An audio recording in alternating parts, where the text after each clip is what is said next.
The Neo-Reality Entertainment brand expands with a relaunch of the Neo-Reality Collective Pop Culture News Talk.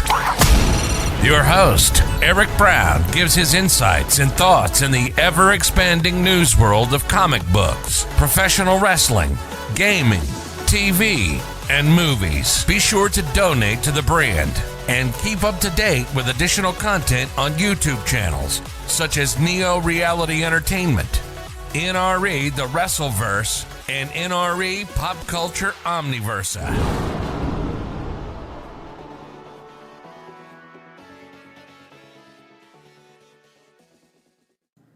Welcome everyone to Neo Reality Collective Pop Culture News and Reviews Talk. And I'm your host Eric Brown, and today we're covering Avengers X-Men Eternals Judgment Day, Issue 2. Finally. Oh god. The event's over for the most part, and yet I'm still talking about it. What I get for wanting to read on Mortal X-Men content.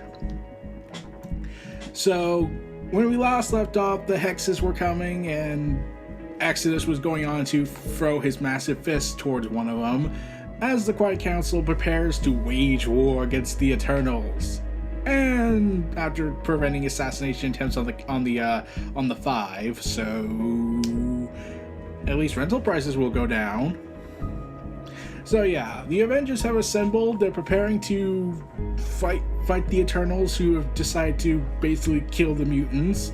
And meanwhile, there's a sub-faction, a schism from within the Eternal Society that plan to build a god within a few hours.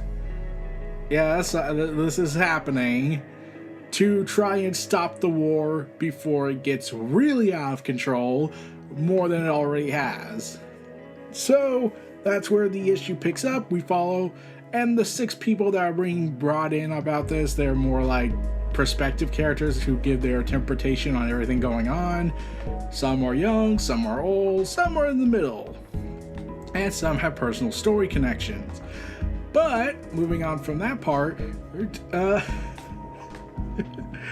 oh god, the Avengers helping the X-Men after what happened last time when the Avengers and X-Men fought. Oh god, considering how Destiny foresaw a future where the Avengers and the X-Men battle for like the 6th time, which should ask you what the hell happened the other 4 times. Okay. And we're also going to have another event comic with Sins of Sinister. That's like their own version of Age of Apocalypse, but you know, with Sinister at the helm. Because jolly gee whiz, Sinister needs to have his moment in the sun, more than he already has. So yeah, the Quiet Council, the mutants of KRAKOA, they have prepared to wage war in the battlefield, and are preparing to, oh god, Mars has been destroyed. Okay, that could be a problem. Oh, don't worry. In the pages of X-Men Red, Magneto just has a hole in his chest, and he just shrugs that off like an inconvenience. That only in comic books, superhero comic books, you could expect that. But after this ad break, we're going to go ahead and tune in to checking out Avengers X-Men Eternals Judgment Day Issue 2 and see how the war starts in its fullest drive with the hexes involved.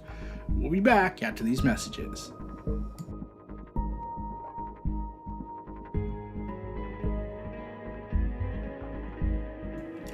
Alright everybody, let's dig right into Judgment Day Issue 2 and finally get a grip of what's going on and how on earth is this going to be Tony Stark's fault somehow. We cut to London seeing Tom. Yeah, that's all he is. He's Tom. He's brushing his teeth and whatnot, as we hear perspective viewpoint from an unknown figure. Druig's declaration of war echoes across the world. Tom has a mouth full of the taste of mint. He nods. Good for the Eternals. Someone had to do something. Ah yes, because genocide is the most favorable term to deal with mutants. In 5 minutes, he sleeps soundly. Then we cut to Vancouver. Katrina fires out a supportive tweet. She gets a lot of positive interaction. It will be an hour before the bigots come out. Well, that will be surprisingly slow for them. Usually the bigots are the first to respond. She wishes the retweets could be a shield above KRAKOA. She knows it's not. The solidarity is a power too. Yeah. Then we cut to Mumbai. Arjun has lived a long time, even before the age of marvels. He survived disasters, personal, national, worldwide. He hears the hex and shrugs. The heroes will save us. They always do. So at least he's the only one that's actually like, I've been around for a long time. I've been here since even before the Age of Marvels. This is practically normal for me at this point. I give up. Meanwhile, Sao Paulo, Danielle doesn't even stop disaster happening? Bad. Getting a non-5-star rating would be worse. However, yesterday she was thinking it would be nice to be a mutant. Free everything, beaches, immortality. Today, she's reminded of the downside. Still, part of her thinks, it was nice that the Eternals told me. Then we cut to New York, where the protesters are now jamming it out for the Eternals to kill all the mutants. Jada always raised her child to respect the mutants. We're all on the same side. Now her child is dead, and it turns out the mutants were ever only on their own side. Oh no, the mutants are so fed up with humanity trying to kill them all the time. How dare they think for themselves for once? Wait. Yeah, see, this is the issue I have. I don't like the humans.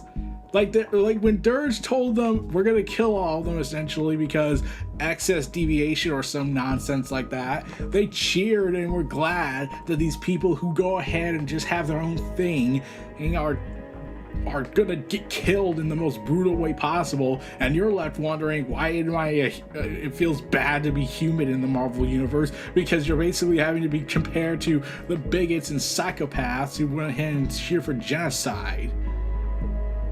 And that's saying a lot. But Jada, however, knows that, yeah, this is a little too far, but genocide? No, never. She looks around. These aren't her people either. Oh yes, finally, it just took you realizing, like, oh yeah, your child's dead, sorry to hear that, but yeah, I'm not gonna, like, wish for the death of mutants. Yokohama. Kenta's parents are worried about a tidal wave hitting them. Kenta doesn't care. Later, he changes his name to Hex Blaster in his favorite shooter. He gets kicked off for insensitivity. He laughs. 6 people, they are all important. Remember, everyone is important. So we cut back to KRAKOA, where Exodus is prepared to fight the Hex and yell out, "Avant, eternal beast!" With everyone looking at him like he's gone crazy, I don't think he's going to listen, Exodus. It is only the right to issue a challenge before a duel. I'm not the barbarian, Gene. No, you're just a guy who decreed that Hope is the Messiah and goes ahead and says that Jesus is weak. Seriously, wouldn't that kind of be a bigger deal to talk about? Like, you're just casually saying that the Son of God is a mutant, and therefore Christianity is a massive lie in the Marvel universe. You would think that would be more important to talk about. So yeah, we never follow up on that. And Exodus punches the Hex. On guard! It's awesome. Scott, our resident religious nut powerhouse, got one off the island. How's it going? Well, that one punch somehow beat the hell out of the Hex. Badly, I should have written protocols for skyscraper-sized centaur that generates its own attack fauna. Why do I always miss the obvious things? This was the obvious things? Dude, you were fighting sentinels for a long time. You would think there would be like bigger towered creatures in the world, like, you know, Galactus. We need a hand, and then we see a shield hit one of the hexes. How can we help? The Avengers have arrived! Hooray, we're saved! Meanwhile, Exodus has to use his godhead, use his insanity. Tell them to leave or die. We need not a people untouched by the grace of God. you do realize this is the end of days for the KRAKOA Empires, so I think we need all the help we can get. But even G's pointing this out. Interesting take, but the war captains are in charge. Magic? The Avengers want to help kill these bastards? The more the merrier. You want to assemble the Quiet Council and have a vote? Feel free, Exodus. Until then, KRAKOA welcomes the Avengers. Welcome aboard. Things are bleak. Yeah, we both seem bleaker. We'll get through this, and the whole world will see us staying together. Plus, Iron Man's working on a peaceful solution. Yeah, it's just involving building a god. And I'm pretty sure even Exodus would be at this point thinking, what the hell? We have hours to reanimate a space god and ask it to tell its grumpy kids to quit it. I guess I had to be some kind of super genius to pull that off. He's gonna be as green as Bruce when we do it. Yeah, where is he? Shouldn't he help construct the god since, he tends to travel more than Tony Stark? I have plans, but we need a great many things, including luck. And a penance who has transgressed against the Celestials and stolen knowledge from the gods. Ah, penance. Oh, woe is me. Now I understand why you kidnapped me. I feel so responsible and guilty. Of course. Or I'll help. It's my planet too. Literally, it's my planet. And you're all cockroaches. Where shall we start? With a prayer to the underpinning fundaments of reality. This is a holy task. Also, I got a question, Sinister here. Why is his hair receding in this artwork? Valerio Schiti is a phenomenal artist and the colors are great too. It's just that in the first issue he looked pretty normal, but in other issues he looks like he's having a receding hairline to the point that I'm convinced Baron Corbin from WWE is going to try and outcompete with him when he gets his hair back whenever that happens. Well, if it does, I don't know. But I'm convinced that I'm just confused more along the lines of why his hair is now receding in this. What are the objectives? Most mutants are non-combatants. We get them to the defensive vaults. The Eternals also trying to destroy our method of reincarnation. If they take that down, they win. Just handle the hex and help get the people to safety. We'll protect Resurrection. On it. But even now, still keeping secrets? Cyclops, after everything we've been through. I wished you told us. Oh, God damn it. Okay, Cap, I want to point this massive thing out. Weren't you protecting someone who committed genocide on the mutants in House of M?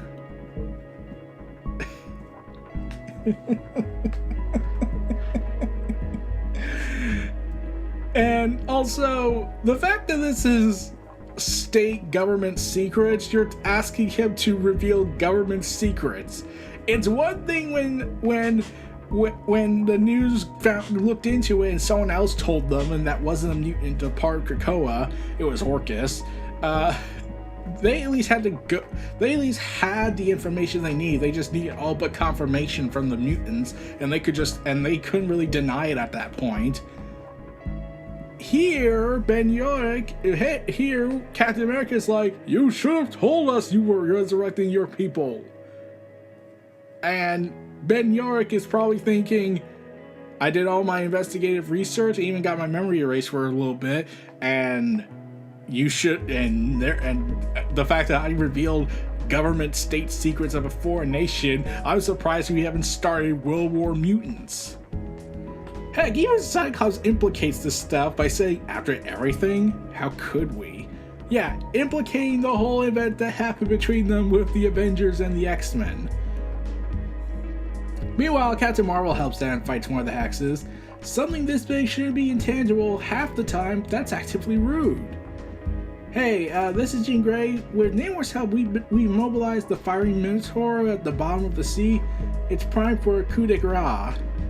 Air support, can do. On my mark. Avengers, 3, 2, Imperius Rex! And 1, and sure enough that. And Namor's kill has been taken. That was mine! You dare touch what is Namor's? Good work, its armor is weakening. We can take it from... And the Philippines starts to get flooded. Oh, hell. Cries for help. We've done serious damage to the mantle. Earthquakes, vents, tidal waves. Wait, you broke the Earth's mantle layer? I think that implies something more deeper. Thousands are gonna die. Philippines, Papua New Guinea. Tsunamis heading towards the east coast of the USA, Australia, Japan, and then Cyclops gives the order, go. If you deal with the fallout, that's one less problem for us to worry about. Captain America thanks him, saying, "Thank you, Scott, you're heroes. One day people will see you as you really are." I would like to point out this will never happen. Because if that was ever gonna happen, then there wouldn't be an X-Men needed. That's the problem here. Here's the thing I've been long wanting to say this when it comes to end of the world universes we go to with timeline events, where we get Cyclops doesn't continue his love with Emma Frost, and instead kind of just gives up on life, and it leads to the end of the world. How do I say this delicately? What's the point in caring about any of these characters if every future is going to end badly? No matter what happens, because the mutants are an intrinsic part of the Marvel Universe, somehow that dooms all of reality. At least the Legion of Superheroes in DC's universe gives the indication that hope wins in the end, even when there's the great disaster. So yeah, Exodus, after seeing the Avengers leave to, help the rest of the world, oh man. He decides to be a jackass about it. See this council? It is good to have a reminder. They abandon us. Nightcrawler points out the obvious. That's unfair. That is accurate, child. Oh, Destiny, stop it. Go help your wife with the massive guns. I see the future, and I remember the past. We stand alone. We always did. Do we stand alone? We shall see. Elsewhere, others strive to make me stand. Yep. This is not... Oh dear, how do I explain this delicately? So what we've been hearing since the first issue of the event was that this is the Celestial God talking. Yeah, when I first read this, I was like, okay, I could probably believe that because maybe the god is somewhat active still, but it can't really do anything and it has minor precognitive abilities. Or this takes place after the event, which leads to multiple questions I have, and how it could talk afterwards, but still, yeah. Arsum the Judge, the first of the Celestials, crashed the earth here, arms spread wide. The thumb is the thumb of judgment. The thumbprint of justice is harvested. The dreaming Celestial stood here, promising a new age for the Eternals. It was here that it was subverted by Sinister. It was here that it was detonated. Sinister since abandoned Celestial silence. Unreliable, he snorts. He still knows enough to shift through the debris and to find shattered fragments of the heart of a dream. Wax philosophical. Odin planned for war against Celestials. The Destroyer was his weapon, crafted to stand against the impossible power of the star gods. It failed utterly and was torn asunder long ago. Well, Odin, you suck, don't you, at developing weapons of mass destruction. It speaks to Odin's gifts that it was not an easy task, even for them. Tiny fragments of the absolute power linger that they can use. Circe is freed and gathers the Eternals who stand against Druig. Science Smith Thantos starts assembling the rest of to explore the depths of Lumria. The city of the Deviants has faced celestial wrath more than any other. In the haunted abyss, they perform a seance and gather testimony from the slaughtered. It is not just love that makes the Celestial's heart beat. That's why they know it is not enough to make me live. They desire not just a celestial, but one who would act as they wish. They want a better god. What does that mean? They argue, they devise the right new scripture. The scripture is me. They are entirely successful. I will be a god in their image. Sometimes, literally, the man known as Tony Stark has been recently possessed by the power cosmic. He piloted a dead celestial when the King Wraith in Black ruled the earth. Thanks for reminding us that the King in Black happened. His body still remembers. He will be a blueprint of more of my nervous system. Like Hank and Ultron, right? He said, and he laughs as he often does.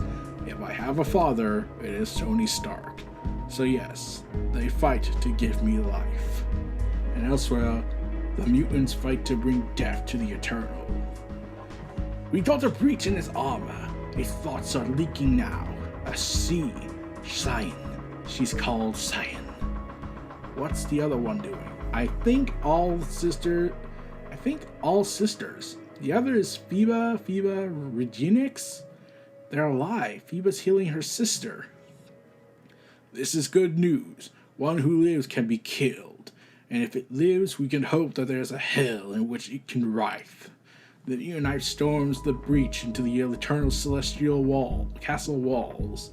Exodus is being a supreme telekinetic potency.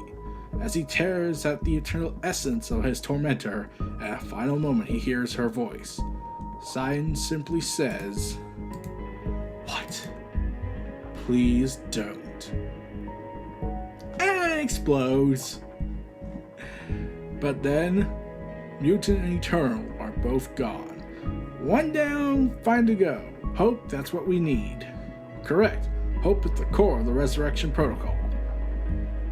Don't worry, she's secure. Scott Summers may be a little overly literal, but he is not wrong. The dead mutants are gone but briefly. There is a queue of 15 million to bring back, but orders to save their paradox are prioritized. No time for peaceful mutants in wartime.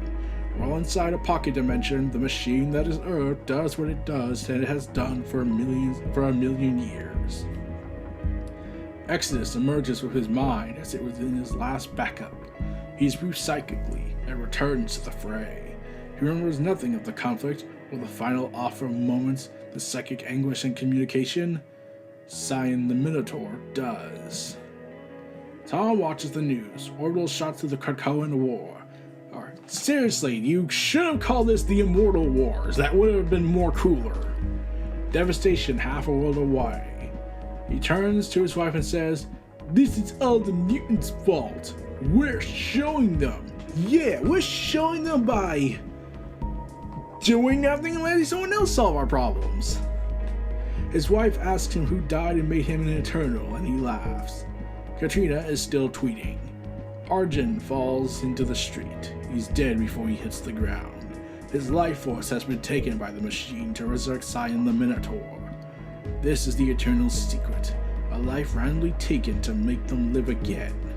No one else knows. Oh, I'm sure this is gonna end very badly if humanity ever found out. I mean, like, at least the mutants are just resurrecting their own with their powers, whereas the Eternals are literally siphoning the human life. Danielle is working her third job. She almost forgets the war until a tremor hits. She comforts the customers and hopes for a better tip. She does not linger upon cosmic apocalypse elsewhere. Who has time? Yes, who has time to handle the cosmic apocalypse? Oh no. Jada sees people with newly painted signs heading to protest. The mutants may have escaped death, but to see that and scream for more death? There are those who think that equality is an equally shared misery. Equally shared misery. That's not what she wants, but what does she want? Not this. And on one of the signs say, Eternals are the cure for the mutants. I sincerely hope that God judges you badly. Kenta gets a blurred shot of Captain Marvel punching a tidal wave. Okay, that's awesome. Could we see that? No? Okay. It is a good day for Kenta. Like he has to go ahead and screw Taseru Naito out of the main event, somehow cost him everything. He has to grow up for that. He thinks not of death. He doesn't even think of life. Instead, he lives. And the beings of science and faith hope that I will too. We good, Phantos? That's the last of the Dimmermergic conductors. Whenever we're ready. Okay, I know it's a little late to get jitters, but are we sure about this, Ajax? The Celestials have been kinda testy. They have been genocidal monsters, cruel and distant, unknowable. Oh, you're one of the Eternals who are bad at subtext, right? Do not mistake my lack of levity with that of understanding. I refuse to make jokes at times such as this. Oh, then you're definitely never gonna fit in the Marvel Cinematic Universe. I am saying that I know the most important part was the soul. We have made a god more like us. The scripture is key. Wherever this god is, it will be the word made flesh. I still can't see why I couldn't add some thoughts in the main margins. Can I at least press the on button? No. The first chapter of the story will not suffer your vile touch. Oh god. Oh, come on! Yeah, now that I understand what you did to the Dreaming Celestial, this bad blood is absolutely justified. What were you thinking? Oh, come on, Tony. Spoil sport. Your dad was much more chill. Sorry, I mean your adopted dad. However, if you're finished playing the ever-popular game of monstering the mutant, can we move on? My people are dying, boo-hoo, etc., etc. At least Sinister's handling it well. Exodus, she's breached, go for it! The mutants learn, as do the Eternals. Oh hell, we'll work something out. Scott, how are the vaults? Secured. Plus the X-Men have infiltrated the Eternal armories and cut the Hex's power supply. They should be running down soon.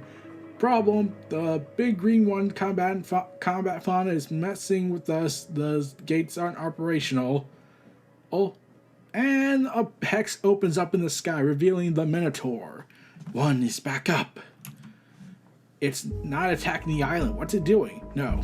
The damage from earlier, it's gonna bring the whole island down.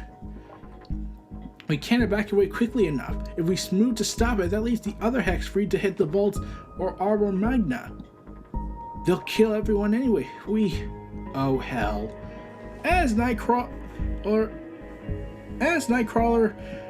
holds on to destiny, we hear the words, "Please deliver us." A mutant prays for our god.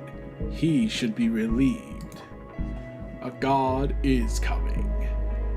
I live, therefore I judge. Cease!